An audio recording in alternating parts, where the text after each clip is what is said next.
So, it's your birthday today. Have an excellent day. And, Nicholas Lynn, just happy birthday. And now it's time for the news.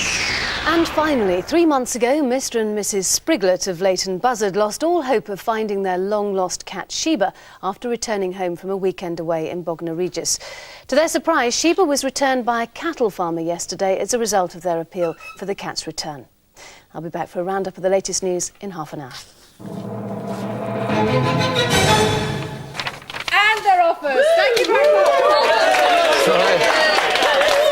Hi, Penny. How are you doing? I'm fine, thanks. How are you? I'm fine, thanks. Yeah, so this is Penny Smith from GMTV, as you probably know. Now, Penny, news is a fascinating thing. I always thought it was just you sat in a little room and did it on your own. Boring. But actually, no, it's not boring. We're going to show you why it's not boring. How do you remember all the information for a start? Well, I don't. It's on AutoCue, which at the moment is being run by Lila, and it just goes round and I just read it off there. Oh. A bit like reading a bedtime story, really. Off of here, so you can look in the camera and talk at the same time. OK, here we go. Have resulted in the destruction of all 73 beach huts. The managers... No, I can't do that. So what happens if that breaks down, then? We've always got your scripts in front of you, and also, obviously, if something happens that you don't know about, then a script will be pushed into you. Of course, the director or producer speak to you through your earpiece, and this is the sort of thing you hear. Oh. Oh, I see. And that's so you're just hearing that while you're talking. Right, so you've always got that while you're talking. Yeah, exactly. So it's a pretty the lifeline. complicated business.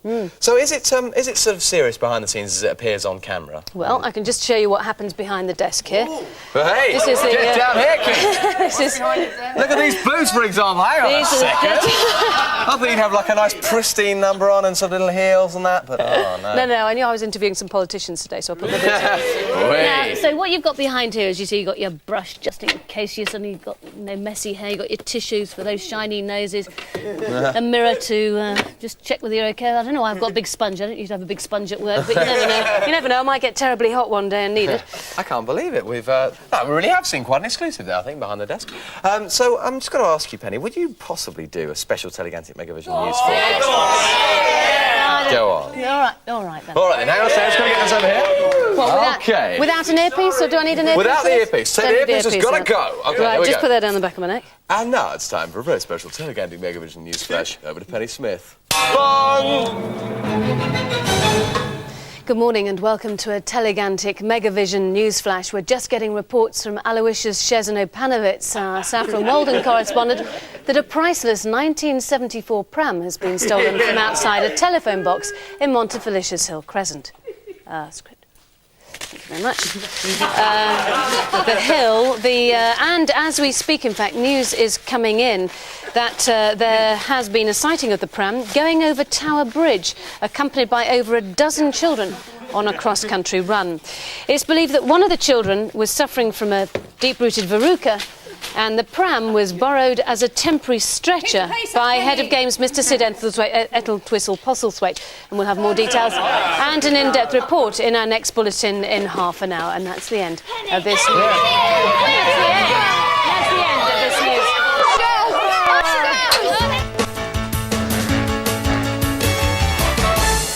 Welcome back, and now it's time for Check It Out! And what are we going to be checking out? Well, follow me, because today we're checking out the all-essential straw suckability. Hey! We've got a lovely line of people and a lovely line of milkshakes. Oh, I'm drinking it. And it's already started. It is working, actually. This is homemade, it's just loads of straws put together, but... Go on then. Straight to the top. Race. Oh, how was that? You have to take a very, very deep breath and then just, you know, psych yourself up. You have to work at it. OK, we've got Dave next, and he's got the There goes one top there, steady. These are those plasticky curly-whirly ones you get from the supermarket. Steady, go for it. Yeah, they're good, they're all right, they're OK, satisfactory. I don't know. And over here we've got our lovely sumo wrestlers. So I've gone for the industrial one, the long thin one. Hey! You're never drinking with that. Look, down there, the whole lot. Check that out, down there, look. He's a great man with his industrial straws. And over here at the end, we've got our member of crew with his fruity straws. Go for it. Not happening, really. It's a bit boring. So, what do we say to our straw suckability test? Oh, yes. But I think there's an art to this.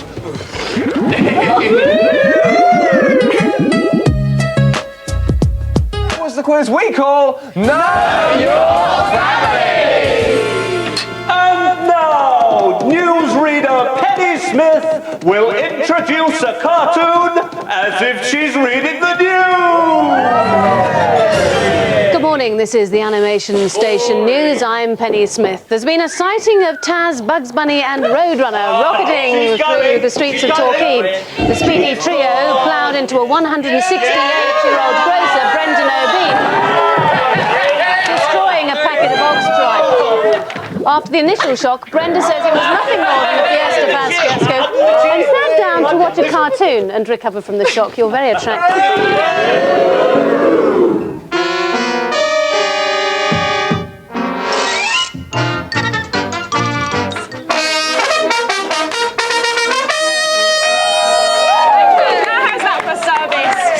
Better than the special of the day. You don't like it? I've had better. Oh. Now you're taking over from us next Saturday. Do you think you're ready for this? I mean, you've had a long break. We're going to be back bigger and better this year. We're not convinced. Oh, it's not called Massive for nothing. We're not convinced. There's your special of the day. I'm off. I'm not going to tell you anymore, but we'll come back to find out about that later. Now, can you see yourself doing that? I think Matt would be good at this. I'll have a go. Go on, okay. Oh, Cossack mungus, mate. Thank you very much. Oh, I hope Malcolm and Denise can be all right. This is horrible. There's something you can have mine. Right, you join us at a very privileged and important moment. Yes, indeed. It's time to announce some of TV's best-kept secrets. And in third place, we have Peter, please. There's a cue dot. Yes. Now, you may have seen this one. This Q dot flickers away in the corner of the screen, which means that there's 1 minute to the end of the programme, and then there's a commercial break. Now, television companies use all sorts of different ones of these that you might recognise, like these ones here. Now, when the man at the television centre sees this flickering away, he has 1 minute before the commercial break. When it disappears, it means he has 5 seconds. So, everybody, 5, 4, 3, 2, 1... It's advert time! But we haven't got any adverts at the moment because it's not really an advert break. OK, moving on. In second place, we have the ident clock. Let's hear it for the ident clock. Yes, this is the ident clock. It contains all sorts of vital information about the programme, and it's at the very start of the show. So, for instance, on this ident clock, we have the title of the show, TeleGanticMegaVision, don't need to tell you that. Series 1, which we're in at the moment, programme 17, because it's the last programme. And also the transmission date, 27th of the 4th, 96. I think you'll find us today. And this is the clock from part 1 of the show, so part 1 of 3, because there's 3 parts to the show. And this is the man who plays the programmes in, just like you put a video cassette in at home. There actually is a man who does that with each programme. He knows exactly when the show starts. It counts down from 5 to 0, and then the show starts as follows. 5, 4, 3, 2, 1... And that's the beginning of the show. That's what you'd have seen if you were in the studio at 9:25 this morning. Yeah, but now, in first place... we